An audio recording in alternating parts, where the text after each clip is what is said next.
Pina stood beside her husband's coffin, tears streaming down her face, when her father's cold voice cut through the silence.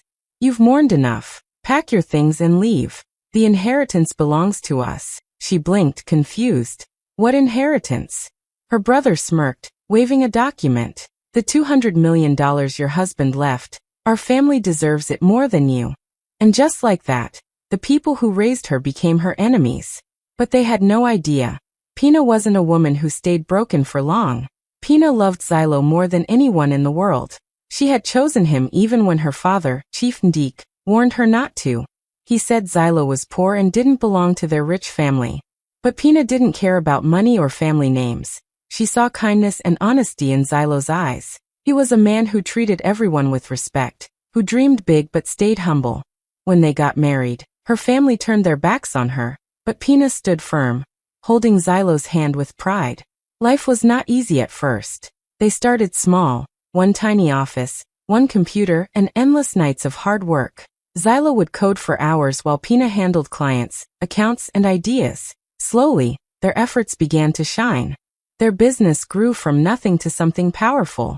They expanded into tech, real estate, and even opened a charity for children. Everyone admired Xylo's success, but he always said, "It's because of my wife." She believed when no one else did.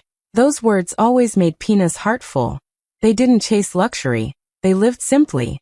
Their happiest moments were not in grand hotels or luxury cars but in small things, sharing breakfast on the balcony, laughing over burnt toast, or planning their next dream together.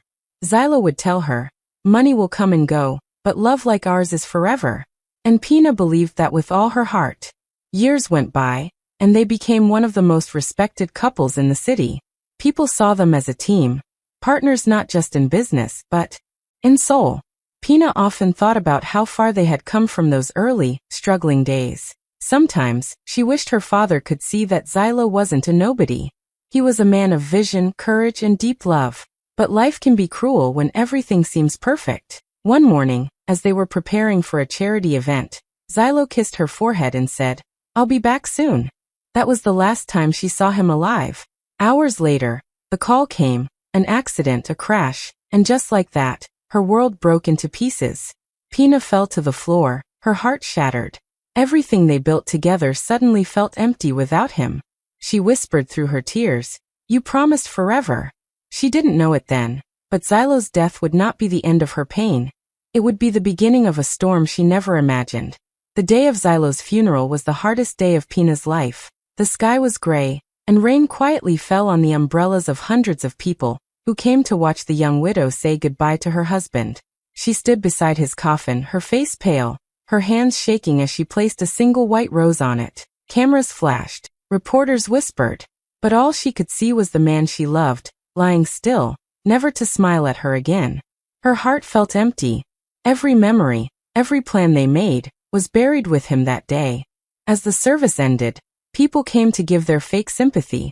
Some relatives cried loudly, others whispered about the money Xylo left behind.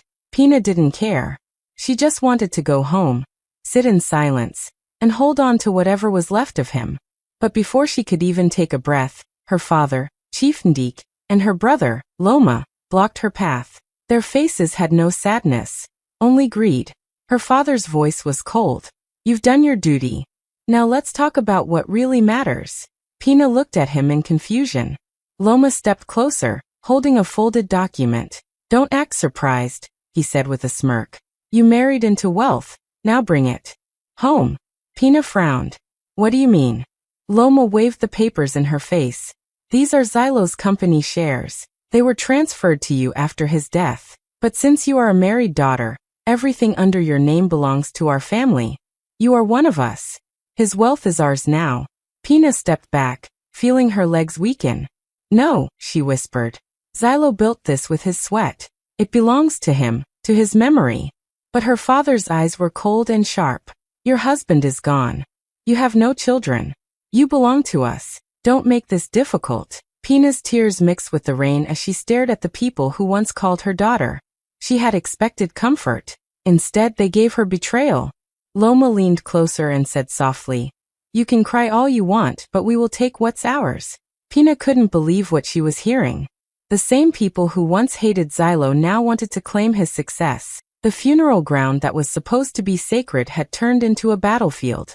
As everyone left, Pina stood alone by the grave. She placed her trembling hand on the coffin and whispered, "They want to take everything we built, but I won't let them." Her heart was breaking, but deep inside, a small spark of strength began to rise. The woman they thought would stay silent was about to show them what pain could turn into.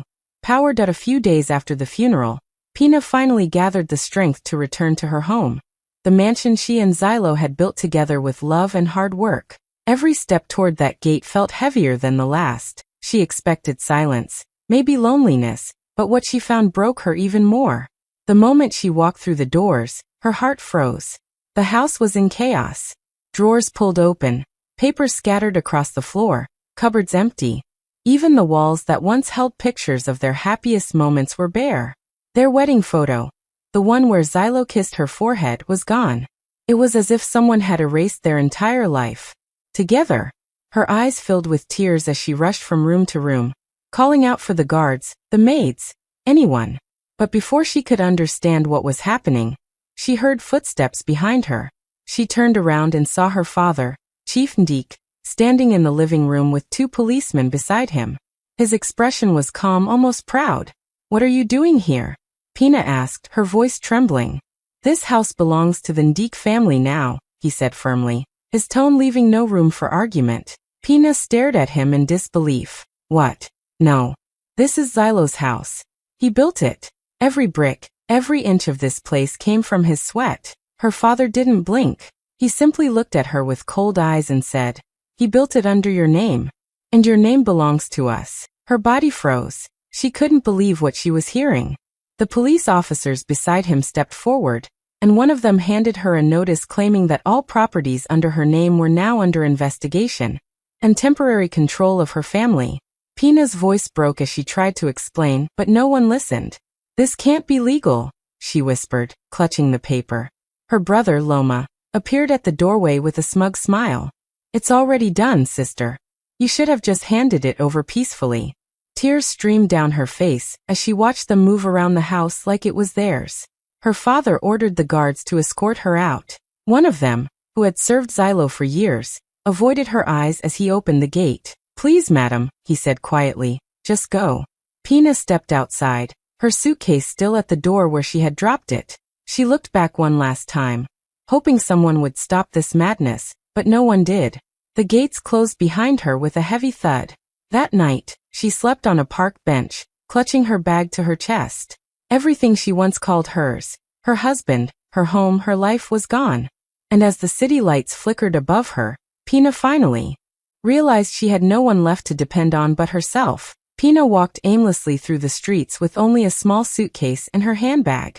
The city that once felt warm and full of dreams now looked cold and unfamiliar.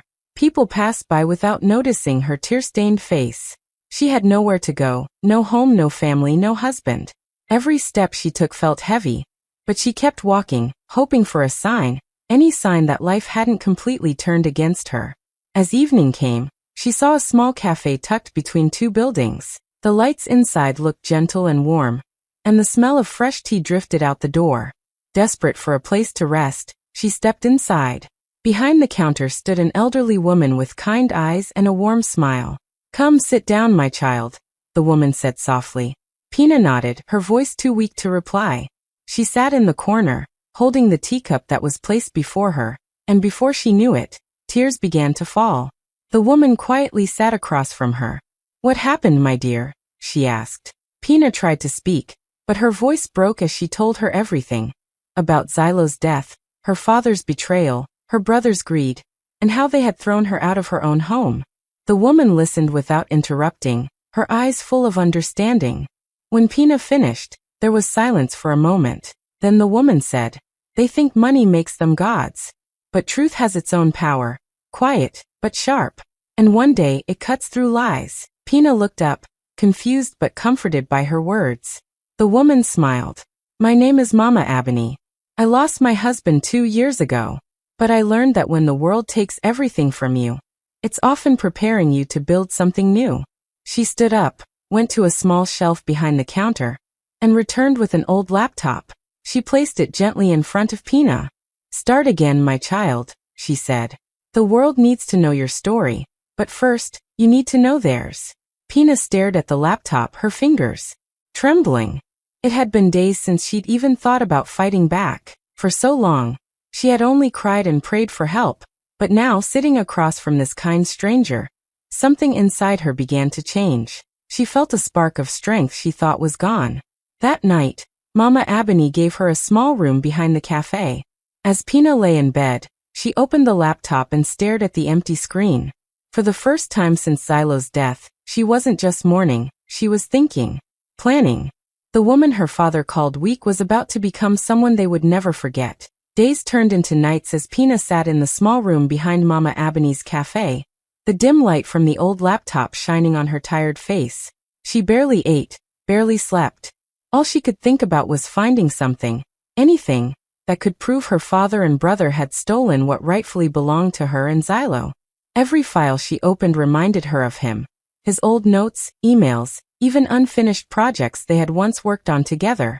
Sometimes she would stop and whisper, "Xilo, please show me what to do." Then one evening, while checking through a forgotten folder in Xilo's cloud account, she noticed a strange file with random numbers and letters. It looked like nonsense at first, but something about it caught her attention. She clicked it open and found a series of links and codes, encrypted and locked behind security walls only Xilo could create. Her heart began to race. She entered every password she could remember, trying over and over, until finally, the screen unlocked. There it was, a message written by Xilo himself. It read, "If you're reading this, it means something has gone wrong. I've hidden everything where no one can touch it, not even your family." Attached to the message was a folder titled Digital Will. Pina opened it slowly, her hands shaking. Inside were documents, digital certificates, and blockchain records, all clearly naming her, Pina Mwandu, as the only rightful owner of every asset, every property, every share in the company. Tears filled her eyes as she realized what he had done. Xilo had seen this coming. He had known someone might try to steal what they built together. Her heart ached with love and sorrow. Then a small audio file appeared at the bottom of the folder. With trembling fingers, she pressed play. Xilo's voice filled the room, calm and steady. "If anything happens to me, trust no one, not even your family. I know how greed can turn hearts dark. You are stronger than you think, Pina. Protect what we built. Protect yourself." Pina covered her mouth as silent tears fell down her cheeks. She replayed the message again and again, feeling his presence in every word. For the first time in weeks, she felt purpose rise inside her. The people who had stolen everything from her had no idea that Xilo had already protected her long before his death. She quickly downloaded every document, every recording, and saved them in multiple secure drives. She backed up copies online, sending them to private emails only she could access. Then she leaned back in her chair, her heart pounding not with fear, but with strength. She whispered softly, "Thank you, Xilo. They took my home. But now I have something stronger, the truth." That night she didn't cry. She smiled faintly, because she finally held the power to expose her father and brother for who they truly were. Liars hiding behind the mask of family. Pina knew she couldn't fight her father and brother with anger. She had to be smart, patient, and calm. So after weeks of planning, she finally decided to return home. But not as the broken widow they remembered. She dressed in simple clothes, tied her hair back, and carried a small handbag. No one would guess the fire that was burning inside her heart. When she arrived at the family mansion, the guards looked surprised but didn't stop her. They had orders to respect her, though she had been stripped of everything.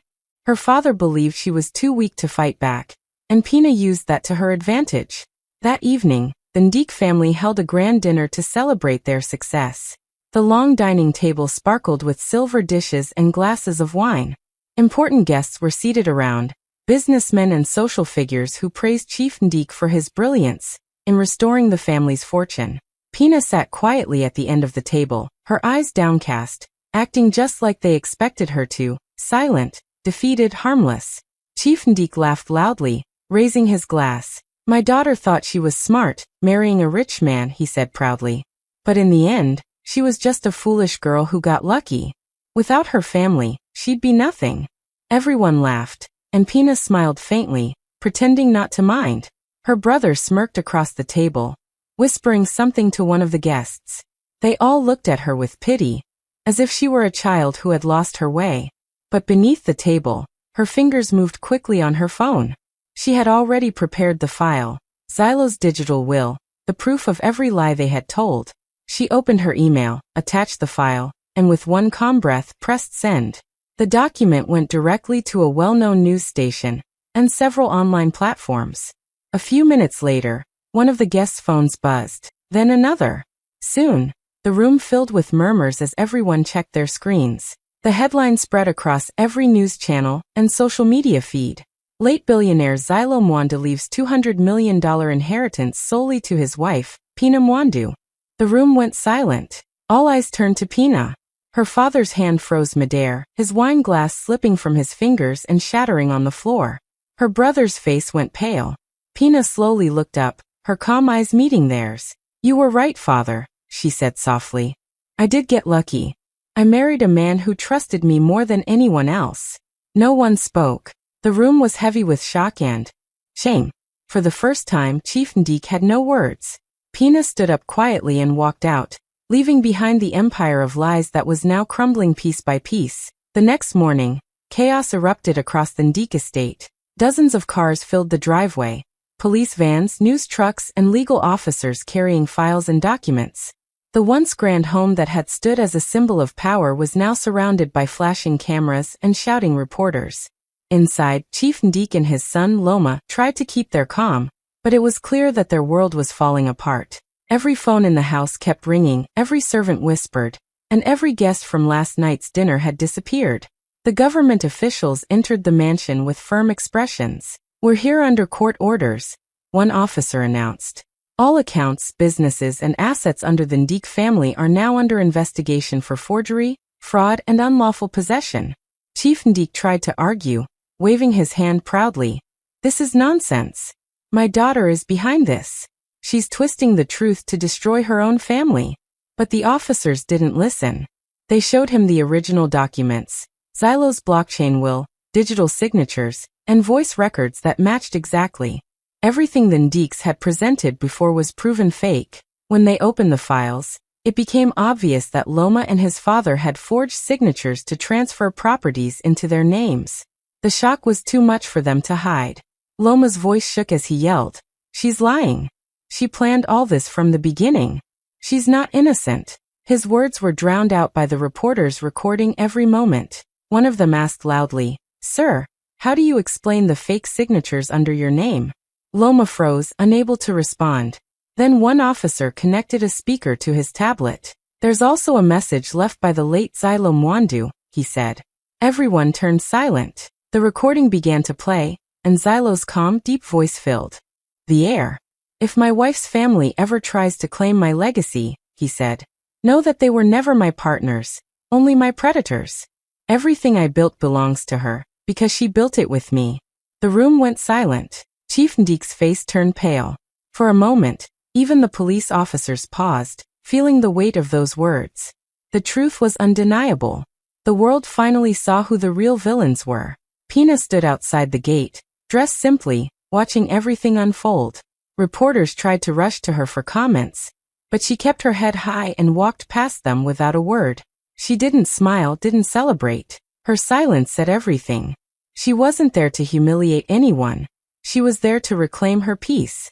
As the estate doors were sealed and the bank accounts frozen, Chief Ndik sat helplessly, realizing that all his greed had brought him nothing but ruin. Pina took one last look at the house where she once begged for love and respect. She turned around and walked away quietly. She was finally free, free from their control, free from their lies, free to live the life Xilo always wanted for her. Months later, the courtroom was filled with people, journalists, lawyers, and curious citizens who had followed the scandal for months. Cameras waited outside, ready to capture every detail of the long-awaited verdict. Chief Ndik and his son, Loma, sat at the defendant's table in handcuffs, their once proud faces now pale and tired. They looked nothing like the powerful men they used to be. Their suits hung loosely on their shoulders, and their eyes avoided Pina's calm face as she entered the courtroom. The charges against them were serious: fraud, identity theft, and obstruction of justice. The evidence was overwhelming. The forged documents, the fake business transfers, and the recorded conversations were all presented one after another. The courtroom watched as their lies were exposed, piece by piece. Each revelation made the crowd whisper, and even the judge had to pause at how deeply they had tried to deceive everyone. When it was time for Pina to testify, she walked to the stand with quiet strength. Her voice was steady as she explained how her father and brother manipulated her, made her believe she was worthless, and tried to steal the only thing her late husband left behind, his legacy and her peace. She didn't raise her voice, didn't cry. Every word she spoke came from years of pain she had learned to carry with grace. Her father stared at her, guilt and pride battling inside him. Loma, on the other hand, sat trembling, whispering, "We didn't mean to hurt you, Pina. We just wanted what was ours." But Pina didn't look at him. The judge called for silence and asked her one final question. "Mrs. Mwandu, do you wish for the maximum sentencing for the accused?" The entire courtroom held its breath. Everyone expected her to demand the harshest punishment. After all, they had betrayed her, stolen from her, and mocked her pain. But Pina turned to face the two men who had once called her daughter and sister. Her expression was calm, but her eyes were filled with strength. "No," she said softly.